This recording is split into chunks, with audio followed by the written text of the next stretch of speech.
Descontamine-se. Graça pura. Você conhece nosso canal no YouTube? Digite Graça Pura. Inscreva-se, curta e compartilhe. Olá, abençoados! Sejam bem-vindos ao canal da Graça Pura. Onde quer que você esteja ouvindo essa mensagem, ou vendo, seja bem-vindo.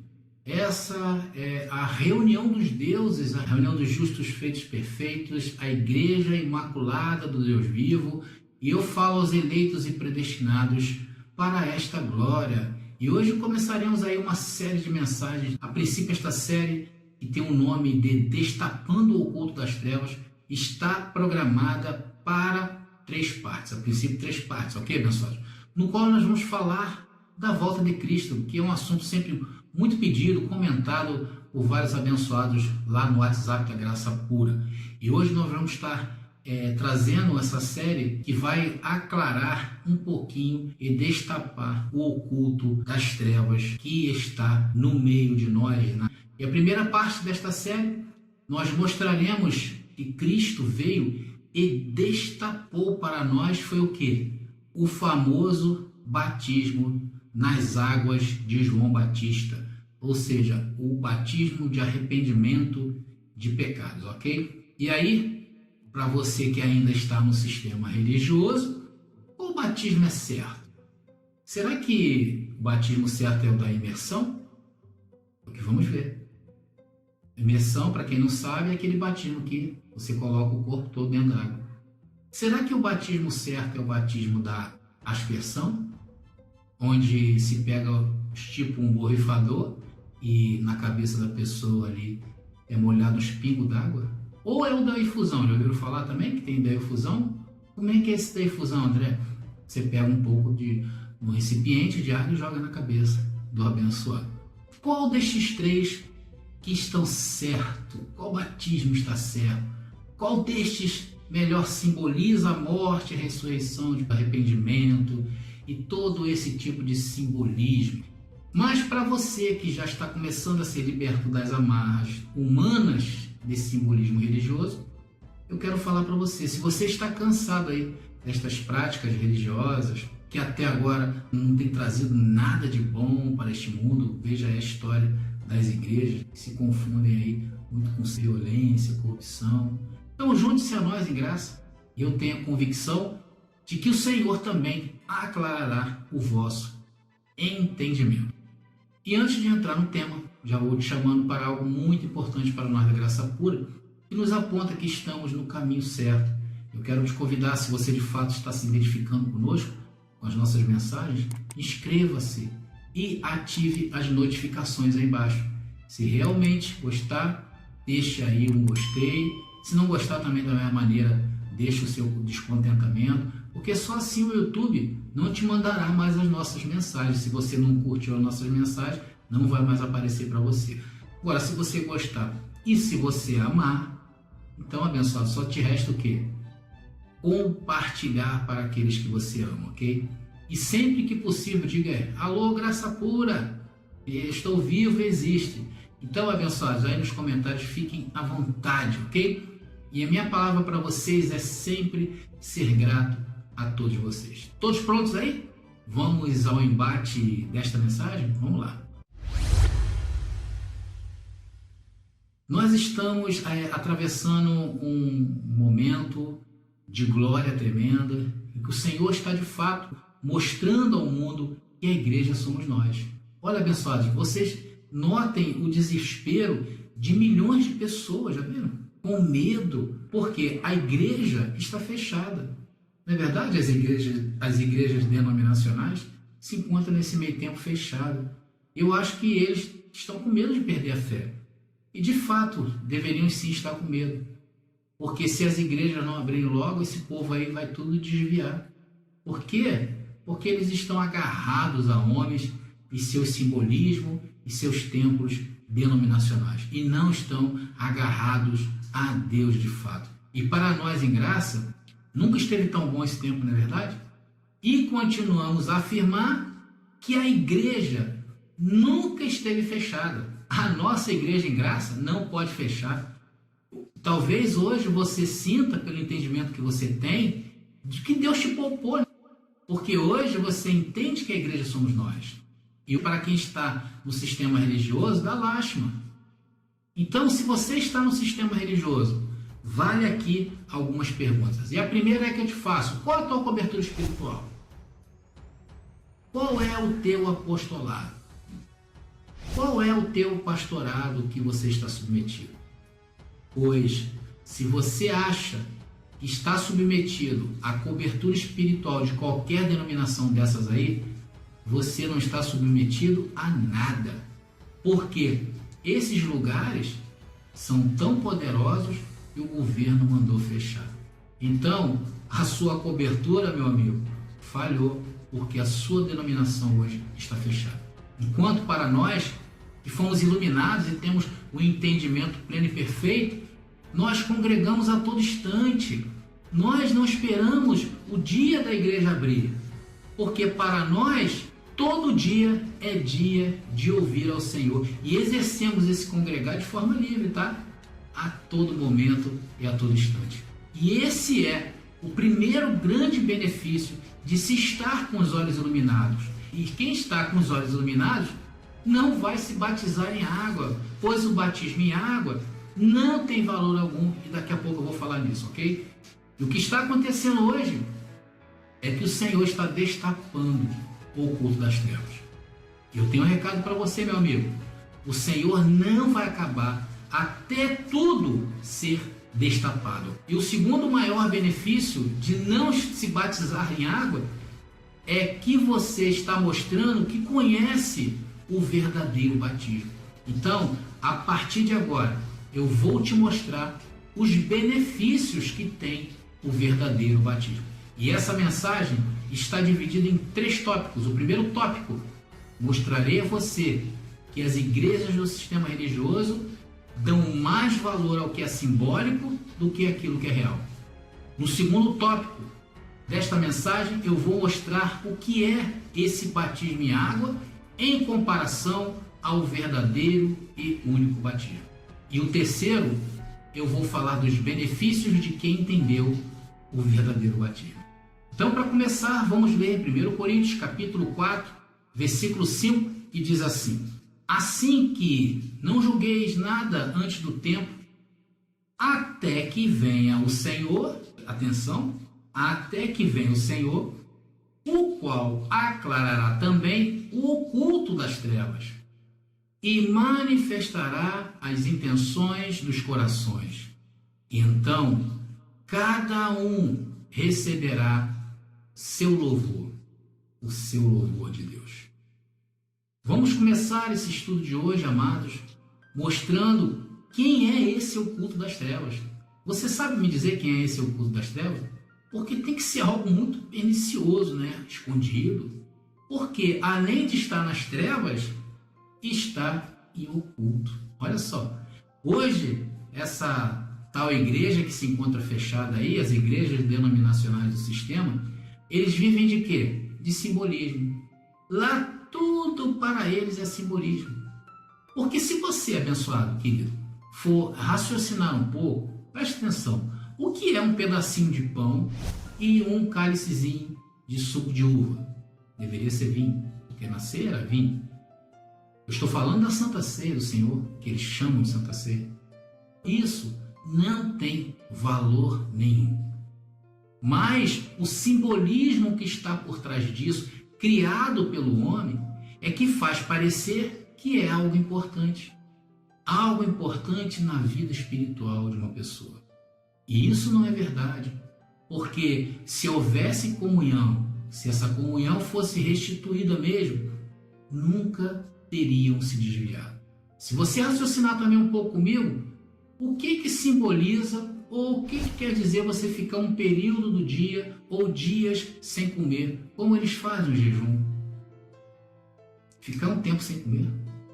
Isso não te traz nada, a não ser de ter o seu corpo enfraquecido. O que isso tem valor para o mundo espiritual? Agora, o simbolismo que eles fazem, todos acreditarem que isso faz sentido, só que não faz. Por causa deste simbolismo, que para eles, conforme eu falei, é mais real do que o espiritual, Isso é uma forma ineficaz de externar a espiritualidade. E espiritualidade não se externa através da carne, porque não vivemos por aparência. Nós vivemos pelo aquilo que é de fato. Nós não confiamos na carne, porque a carne é falsa. Na carne encontra-se todos os desejos e obras enganosas. Eles usam esse argumento, o argumento do simbolismo. Não é simbólico, mas é necessário. E por aí vai todo tipo de simbolismo dentro do sistema religioso. E o simbolismo é esse oculto das trevas, que estamos colocando luz nisto. E isso, segundo o verso que li, só seria possível quando? Quando o Senhor estivesse entre nós. E outra coisa, para alguém ver algo no escuro, o oculto no escuro, tem que estar bem iluminado, né? E aí, abençoado, eu recebo que você está bem iluminado. E nós, em graça, decididamente, não vivemos por isto, não vivemos de simbolismo. Porque o simbolismo é rudimento. O simbolismo não é a imagem real das coisas. O simbolismo é sombra. Para que você entenda o que é uma sombra, por exemplo, se eu ficar na frente de uma luz, dependendo do foco que a luz esteja, dependendo do fundo, pode parecer que eu tenha 14 metros de altura, mas não é.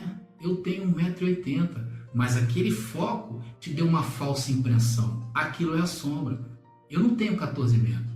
Então, abençoados, nós não vivemos por isto, porque a sombra engana.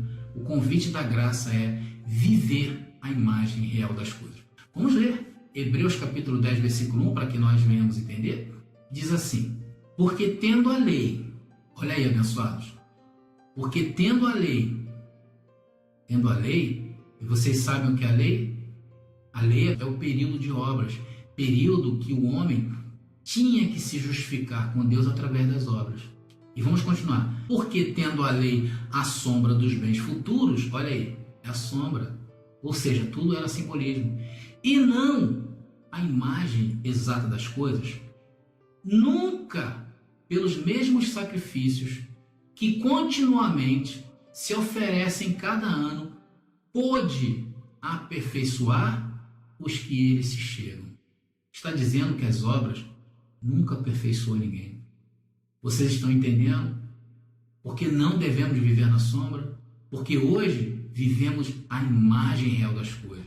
Porque hoje o reino é de Jesus, aquele que ressuscitou. E se ele ressuscitou, é porque vivemos o real. Eu acho que você aí já começa a ter uma ideia do que é o simbolismo. Tudo na igreja do sistema religioso remete ao simbolismo, como forma de externar uma espiritualidade. Mas se você quiser saber como expressar a espiritualidade sem depender do simbolismo, continue ouvindo essa mensagem. Pois apresentarei a partir de agora o segundo tópico, a segunda parte, que vai explicar o que é esse batismo aí, que eles falam, batismo de arrependimento. Você vai aprender agora que o verdadeiro batismo é um só, existe somente um batismo.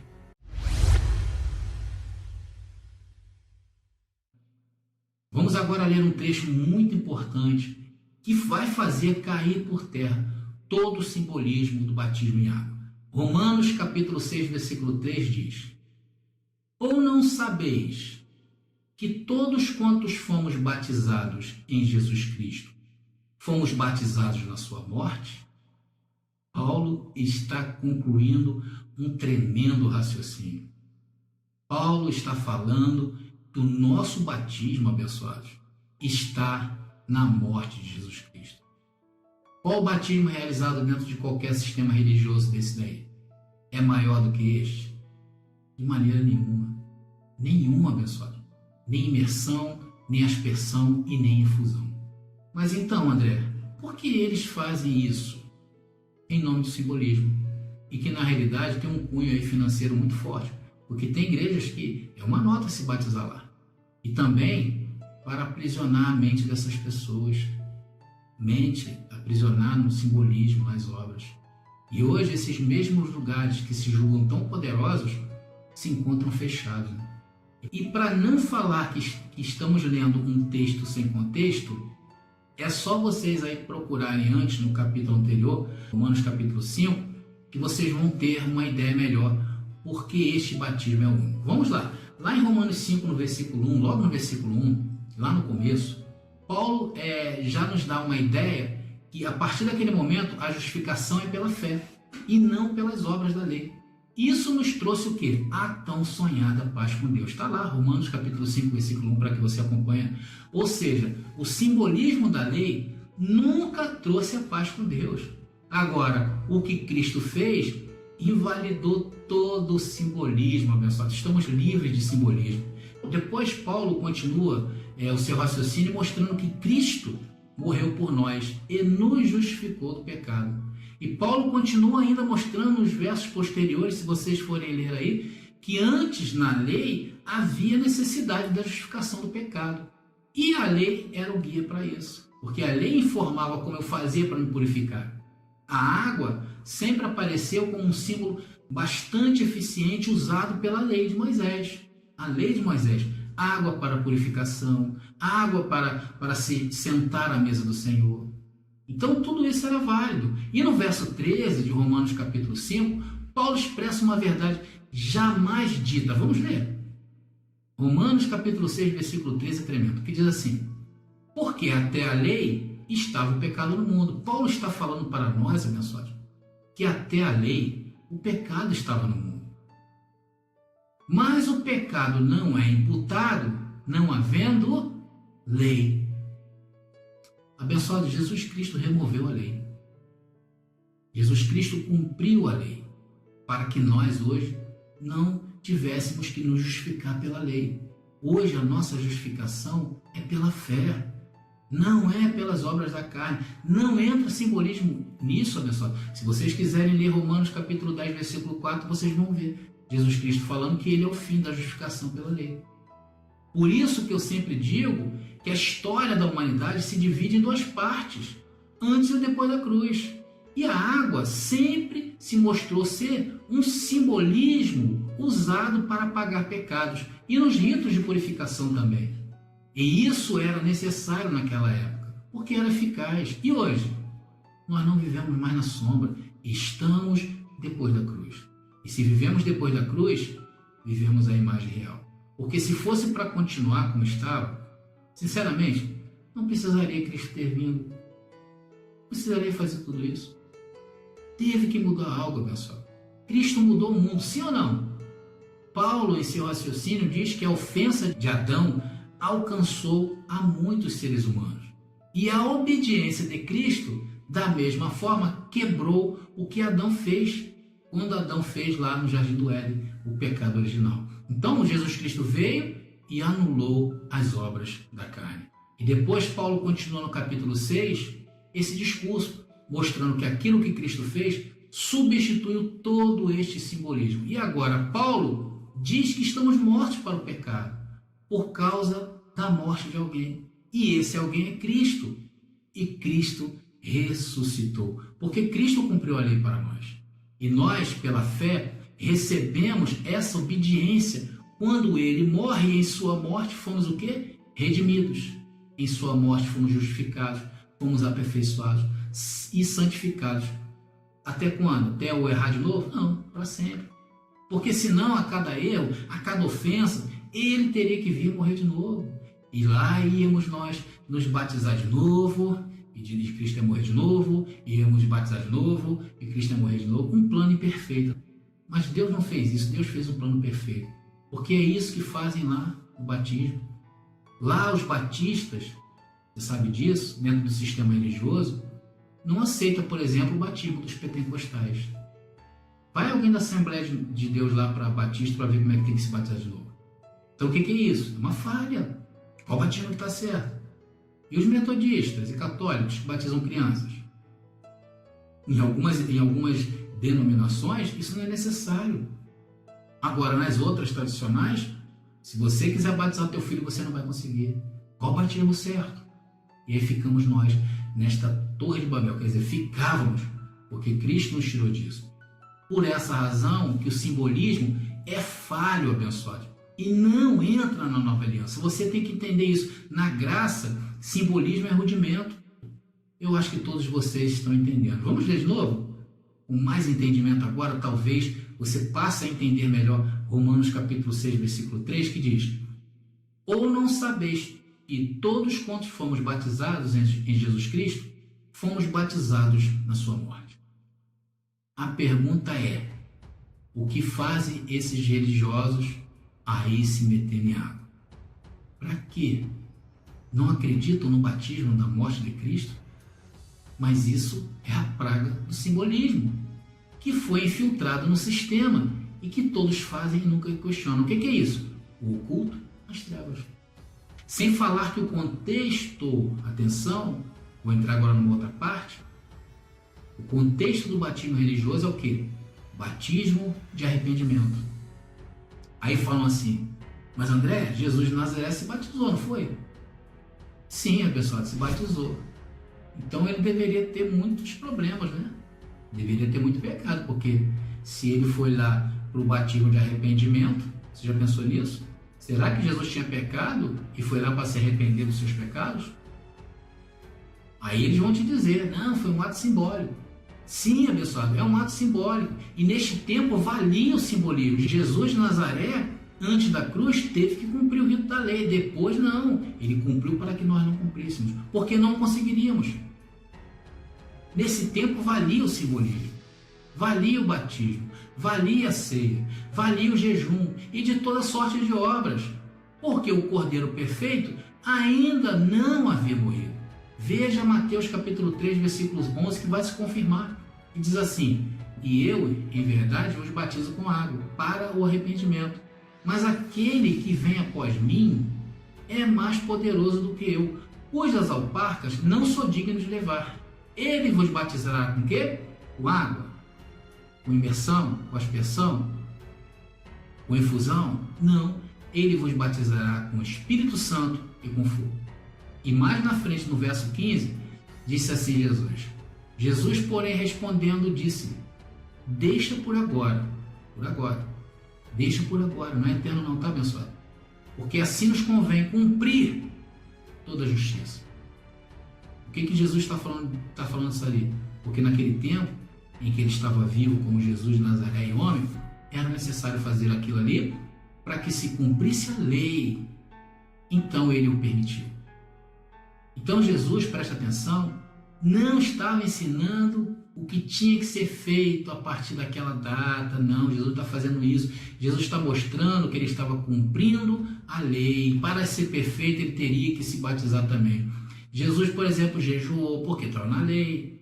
Jesus realizou a Páscoa, que chamam hoje de Santa Ceia, porque entendem errado, tá? Tudo isso Jesus fez. E hoje, você não precisa mais cumprir isso, abençoados, esses rituais. Isso é sombra, é simbolismo, porque ele, Jesus, cumpriu para você. Isso quer dizer que quando você está em graça, não tem nada a ver com batismo. Você não tem que se batizar, abençoado. Antes de Cristo morrer, era correto se batizar, era correto se arrepender, porque havia pecado. Mas depois que ele morre, o profeta diz que ele tirou o pecado da terra em um dia. Agora, nesse momento depois da cruz, não há mais pecado. Então, você não pode mais se arrepender por algo que não existe. Tá claro ou não? Se você se arrepender de outras coisas, e todas as vezes que você quiser se arrepender para a sua consciência, tranquilo. Se tu fez aí mal a algum vizinho, de repente você discutiu aí, vai lá e diga, meu vizinho, eu me arrependo, me perdoe. Me perdoe do que eu fiz, do que eu disse. Mas para Deus, você não pode se arrepender, porque Ele não recebe o teu arrependimento, abençoado. Porque o Deus diz, sabe o quê? Eu já me esqueci. Eu já me esqueci de tudo isso. Não estamos mais no ministério do arrependimento. No ministério de arrependimento, de sombras e de simbolismo. Hoje estamos no ministério do Espírito. E esse ministério, ele nos disse que já fez a reconciliação conosco. Não é mais arrependimento. Estamos reconciliados com Cristo. Vamos ver? 2 Coríntios, capítulo 5, versículos 18 e 19, que diz assim: e tudo isto provém de Deus, que nos reconciliou consigo mesmo por Jesus Cristo e nos deu o ministério do arrependimento, ministério de obras, de simbolismo. Não, nos deu o ministério da reconciliação. André, Que negócio é esse de Ministério da Reconciliação? Vamos ler? Isto é, Deus estava em Cristo, reconciliando consigo o mundo, não lhes imputando os seus pecados. Olha aí, abençoado. Então você não tem que se arrepender do seu pecado, abençoado, porque não há mais pecado. E pôs em nós a palavra de... Vai se arrepender agora no batismo lá das águas? Claro que não, abençoado. E pôs em nós a palavra da reconciliação. Lá, João Batista falou de arrependimento. Na lei, nós em graça falamos ao Espírito. E para o Espírito não cabe simbolismo. É real, estamos no Ministério da Reconciliação. Você pode estar mal com a sua família. Você pode estar mal por estar passando aí um aperto na vida, talvez devendo dinheiro a todo mundo porque gastou mal, porque não soube empreender, não soube administrar na sua vida, não recebo isso, mas às vezes estamos assim mal. Mas com Deus, você está com a sua ficha sempre limpinha diante de Deus. O desejo de Deus é que você tenha uma vida com abundância, abençoado. Daí você tem que se esforçar para ser um bom chefe de família, um bom patrão, um bom funcionário, ser uma boa mãe, um bom pai. Você não deve gastar mais do que ganhas. Isso é bom para você nesta vida, para que as coisas te vá bem. Mas com Deus, você está tranquilo. E saber que Deus não te condena tem que ser o fator de propulsão para que queiras levar uma vida aqui na Terra com as veredas direitas. Sim ou não? Agora, um banho de piscina, ou em um rio, ou em um batistério, não vai te agregar nadinha. A única coisa que vai ocorrer é que vai te mostrar que você é um filho ingrato. Tu estarás dizendo que ainda precisa desses rudimentos fracos e pobres, porque eles vivem na sombra, vivem no simbolismo e são maus e não entendem nada, pois querem exteriorizar na carne as coisas do Espírito e não sabem fazer isso. Por quê? Porque usam o caminho errado. Deus está levantando canais iguais a este aqui, que estão pregando graça. Eu vejo Deus nos aplicando correção de vida, aplicando correção de comportamento, de atos bons. Pois temos paz com Deus, mas não são as coisas boas que o nosso corpo produz. É a fé que está em nós. Nós cremos, está escrito, nós cremos. Abençoados, Jesus não quer que tu te batizes em água. Ele quer que tu entendas Romanos 6, versículo 3. Quando tu entendes, pronto, te acendeu um fogo, o fogo da graça, e que nunca apaga. Agora você está apto a entender e usufruir dos benefícios, porque o batismo na morte de Cristo nos trouxe benefícios, e eu vou mostrar para vocês quais são. Mas antes eu gostaria de colocar uma ressalva nessa mensagem, entre aspas, porque talvez você esteja inquieto pensando assim: André, mas Paulo se batizou e estava depois da cruz, não é verdade? Sim, pessoal, é verdade. Eu também um dia me batizei, só que eu cresci na graça e no conhecimento, e hoje me foi revelado Romanos 6. E se alguém um dia aí contar a minha história, vai relatar que o André se batizou. Isso não quer dizer que a minha posição não mudou. Abençoados, foram erros cometidos no passado, por estar com os olhos aonde? No simbolismo. E com Paulo também aconteceu a mesma coisa. Paulo estava na lei, era perseguidor. Depois Paulo, o que Paulo faz? Paulo se encontra com os discípulos de Jesus de Nazaré e começa a seguir esses homens. E aí Paulo jejuou, Paulo batizou, Paulo ceiou. E talvez, há outro verso também que eu quero destacar aqui, talvez aí você se lembre de um verso que Jesus mandou batizar, expulsar demônios, se encontra em Marcos, capítulo 16, se não me engano é do 18 ao 20, que diz lá que Jesus mandou se batizar, não foi isso? Mas eu quero dizer para você que Marcos, capítulo 16, do verso 9 ao 20, foi acrescentado. Ou seja, não se encontram nos manuscritos originais. E isso é sabido por todos, inclusive pela Igreja Romana. Talvez você aí questione também que está um verso em Mateus capítulo 28, versículo 18 ao 20, que diz que esse texto foi Jesus também mandando se batizar. Mas, abençoados, esse trecho foi supostamente mudado ou foi inserido depois, mas não se encontra também nos manuscritos originais. Inclusive, o Papa da maior igreja do mundo, o Papa Bento XVI, admitiu isto. Depois eu vou estar deixando nas descrições aí embaixo todos os links que eu tenho aqui anotado, ok? Então depois eu vou estar colocando aí para vocês. Então cabe aqui uma ressalva, esse ponto, ok? Agora vamos voltar aos benefícios de quem entendeu o que eu estou falando e sabe que o único batismo e verdadeiro é na morte de Cristo. Vamos lá? Vamos lá. A partir de agora eu vou trazer os benefícios de quem não se batiza mais. Se você se batizou em água aí, não tem problema não, tá bom, pessoal? Conforme eu disse, Deus não se lembra mais disso. Imagina se Deus fosse se lembrar dessas coisas. Se você está pensando em se batizar em água, espero que você não faça. Reveja este vídeo. Veja, reveja. E situe-se na posição que Cristo quer que você esteja. Comece a repensar no que você vai fazer. Se você pensar um pouquinho, você não vai fazer. Porque a única coisa que faz o batismo em água, lá do sistema religioso, é que tu vai ganhar uma carteirinha da denominação, teu nome vai estar no hall de membros, você vai poder participar de algo dentro da igreja, olha só, e de outras coisas aí. E que não tem nada a ver com espiritualidade. Você está aceitando a denominação. Você está dizendo que Cristo não foi eficaz na sua morte e nem te ressuscitou também. Agora, quando você entende o batismo na morte, aí tem benefícios, ok? E vamos começar agora a falar desses benefícios. O primeiro é: você está morto para o pecado. Recebe aí, abençoado? Vamos a 2 Coríntios, capítulo 5, versículo 14, que diz assim: porque o amor de Cristo nos constrange, julgando nós assim. E se um morreu por todos, logo todos morreram. O texto diz que se um morreu, logo todos morremos.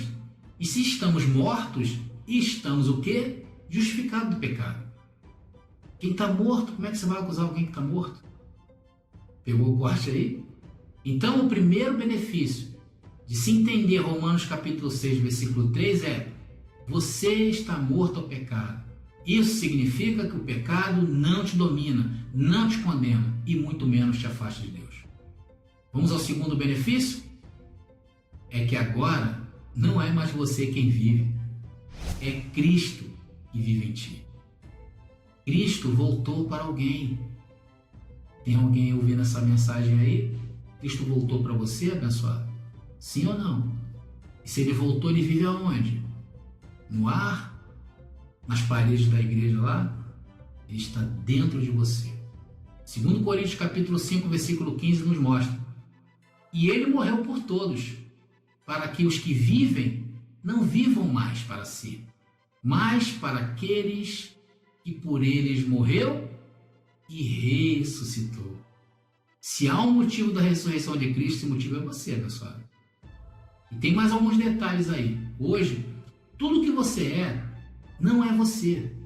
É Cristo em ti. Você é um Cristo andante. E se Cristo vive em ti, você acaba de ganhar mais um benefício. Sabe qual é? Da ressurreição. Por essa razão, vivemos o quê? Em novidade de vida e não na sombra. Então, o terceiro benefício é que você ressuscitou e vive não na velhice da letra, mas em novidade de vida. E se você ressuscitou juntamente com Cristo, ou você pensou que Cristo iria te deixar morto? Morto está a sua carne. A sua carne não te representa mais. Agora quem te representa é o espiritual, o ressuscitado. Vamos ver? Efésios capítulo 2, versículo 6, diz assim: e nos ressuscitou juntamente com Ele. E hoje, como você vive? Na velhice da letra? Na lei de Moisés? No simbolismo? No jejum? Nas ceias? Como você vive, abençoado? Claro que você não deve viver assim. Romanos capítulo 7, versículo 6 diz: mas agora temos sido libertados da lei, tendo morrido para aquilo que estávamos retidos, para que sirvamos em novidade de espírito e não na velhice da letra. Hoje não servimos mais a Deus por obras, senhores. E o texto de Efésios capítulo 6, versículo 2, não para aí, porque o término dele nos indica mais um benefício de quem entendeu Romanos capítulo 6, versículo 3. O quarto benefício é que você já está no reino dos céus. Agora vamos completar Efésios 2,6 e diz assim: e nos ressuscitou juntamente com ele e nos fez assentar nos lugares celestiais em Cristo Jesus. E nos fez assentar nos lugares celestiais. Olha só. E o que são lugares celestiais?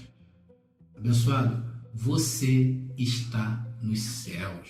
Isso mesmo. Vamos para o quinto benefício? Eu vou parar por aqui porque são muitos. Mas vamos parar por aqui, já deu, né? Tá legal. Vamos lá.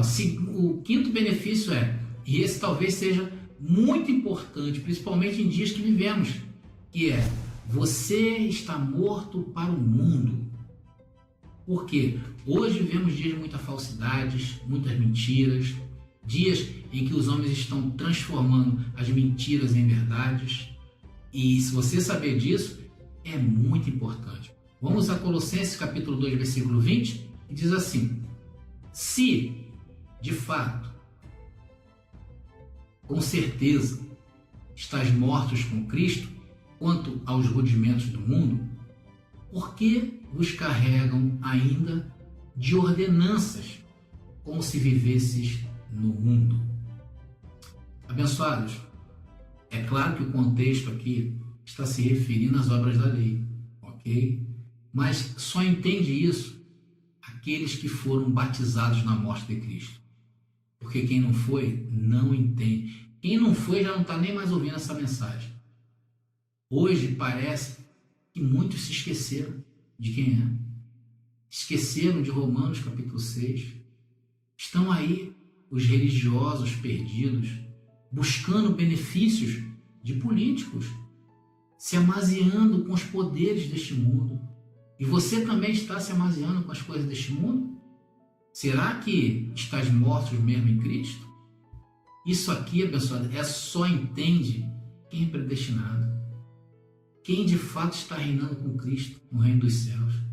Quem de fato foi morto na morte de Cristo, sabe disso e não vive com simbolismo, não vive com simbolismo, não vive na sombra, sabe dos benefícios deste novo pacto.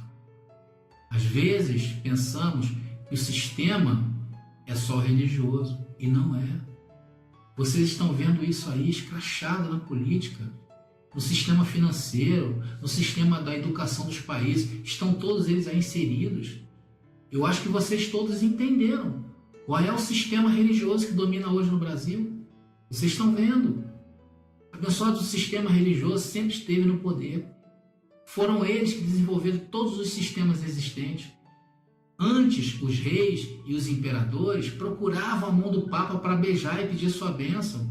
Agora, presidentes e primeiros ministros do mundo se envergam vergonhosamente diante ao poder maquinador do sistema religioso. É claro, abençoados, que há muitos benefícios aqui que eu poderia trazer, mas não ia caber nessa mensagem. Mas o mais importante é que você saiba disso. Você está ressuscitado com Cristo e é uma nova criatura. Mas hoje coube ao Senhor nos relembrar quando saímos do sistema religioso e muitos iguais a mim teve o desprazer de um dia se batizar dentro de um tanque de homens aí, aceitar a religião imposta desses homens, estar submetido debaixo do apostolado, debaixo do pastorado, debaixo de homens maus e perversos. Estávamos fadados a carregar esses homens por toda a nossa vida. Deus nos tirou disso, nos mostrou que o batismo nas águas não vale nada, nos mostrou toda essa patifaria que há no sistema religioso, e agora você te enredas com coisas desta vida pertencente ao sistema religioso? Vamos terminar essa mensagem com Hebreus capítulo 6, versículo 1, e talvez muitos se esqueceram, mas eu vou ler hoje para lembrar vocês. Romanos 6, versículo 1 diz: por isso, deixando os rudimentos da doutrina de Cristo, prossigamos até a perfeição. não lançando de novo o fundamento do arrependimento de obras mortas e de fé em Deus, e da doutrina dos batismos, e da imposição das mãos, da ressurreição dos mortos e do juízo eterno. Você, abençoado, está no novo pacto. Você é um filho eterno de Deus, e que você entendeu Romanos capítulo 6, versículo 3. E hoje, Cristo te relembra isso. Para você que ainda se encontra no sistema religioso, Deus está aclarando para ti o oculto que estava nas trevas. E não perca o próximo capítulo desse estudo, no qual falaremos da ceia, que também é um rudimento deste mundo. Graça e paz, e até o próximo estudo.